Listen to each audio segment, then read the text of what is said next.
হত্যাকাণ্ডের কারণটা বলেছি, আধিপত্য এবং প্রভাব বিস্তারের দ্বন্দ্ব এবং পূর্বশত্রুতা। যে ছেলেটা হত্যাকাণ্ড সংগঠিত করেছে, যিনি মানে গুলিটা করেছেন, তার চাচার হত্যাকাণ্ডেই আবার এই গোলাম রাব্বানী টিপু কিন্তু ওই মামলার আসামি। তো এখানে একটা প্রতিশোধ স্পৃহাও কাজ করেছে এবং ওই যে হুজি শহীদুল, যাকে শাহরিয়ারের যে চাচা, তিনিও পূর্ব বাংলা কমিউনিস্ট পার্টির নেতা ছিলেন। তো এই হত্যাকাণ্ডের দীর্ঘ পরিক্রমার মধ্যে এটা আসে এবং ওই ঘটনায় যে চারজন আসামি যারা এই ওই হুজি শহীদের হত্যাকাণ্ডে জড়িত ছিল, তাদের একজন 2022 সালে এই একই মোডাস অপারেন্ডিতে তাকে হত্যা করা হয়েছিল। এটা একটা বিষয় আছে। আর এখনই যেহেতু আসামি আমরা মাত্র গ্রেপ্তার করেছি, আমাদের পরবর্তী তদন্তের যে কার্যক্রম আছে সেগুলো আমরা পরিচালনা করব। তো আমরা কক্সবাজার জেলা পুলিশ এই হত্যাকাণ্ডের পরপরই আমাদের অফিসারদের নেতৃত্বে বেশ কয়েকটি টিম আমরা ভাগ করে বিভিন্ন ভাবে এই হত্যাকাণ্ডটাকে পর্যালোচনা করি। হত্যাকাণ্ডর পরপরই বিষয়টা একটু ক্লুলেস মনে হলেও আমাদের দক্ষ অফিসাররা এই ক্লুলেসটাকেই আসামি শনাক্তকরণ সহ এই কিলিং মিশনে যারা জড়িত ছিল তাদেরকে গ্রেপ্তারে সক্ষম হয়। আমরা গত পরশুদিন এই আসামিদেরকে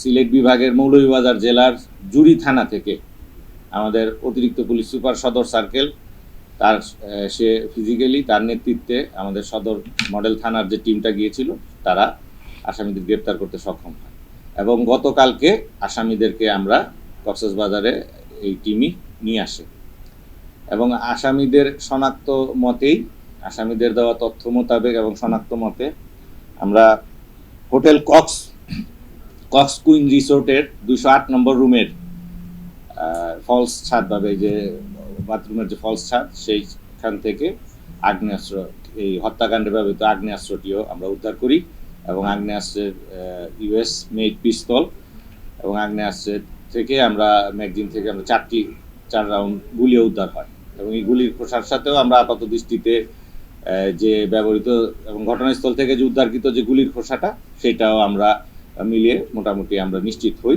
যে এটাই হত্যাকাণ্ডে ব্যবহৃত আগ্নেয়াস্ত্র। তো হত্যাকাণ্ডটা নানাভাবেই মানে অনেকের মনে প্রশ্ন দিয়েছে যে খুলনার কাউন্সিলর উনি কিভাবে এই হত্যাকাণ্ডটা কক্সবাজারে কেন হইল, এবং এই হত্যাকাণ্ডের একটা প্রেক্ষাপট আছে। আপনারা এমনি খুলনার যে জিওগ্রাফিক্যাল যে লোকেশন এবং যে খুলনা বেল্টের যে বিভিন্ন চরমপন্থী সহ বিভিন্ন মতাদর্শের যে বাহিনী, যেমন পূর্ব বাংলা কমিউনিস্ট পার্টি, এরকম বিষয়গুলো খুলনাতে কিন্তু এটা ব্যাপকভাবে আছে। তো এই হত্যাকাণ্ড যদি আমরা প্রেক্ষাপট চিন্তা করি, হত্যাকাণ্ডে যিনি হত্যা করেছেন, এই হত্যাকাণ্ড উনার যিনি শুট করেছেন, গুলি করেছেন, তার নাম হচ্ছে শেখ শাহরিয়ার ইসলাম পাপ্পু।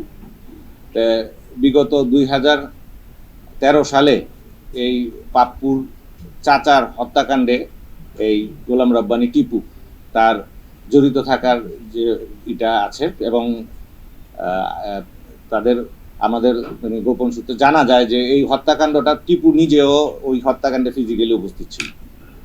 সেইটার একটা বিষয় আছে, এখানে একটা শত্রুতা এবং ক্ষোভ তৈরি হয় এবং স্থানীয় আধিপত্য এবং প্রভাব বিস্তারের দ্বন্দ্বকে কেন্দ্র করে সার্বিক বিষয়টি মিলিয়েই এই হত্যাকাণ্ডর মোটিভ মানে হত্যাকাণ্ডটা সংগঠিত হয়েছে এবং এটা একটা পূর্ব পরিকল্পিত এবং খুবই সুকৌশলে পরিকল্পিতভাবে এই হত্যাকাণ্ডটা করা হয়েছে।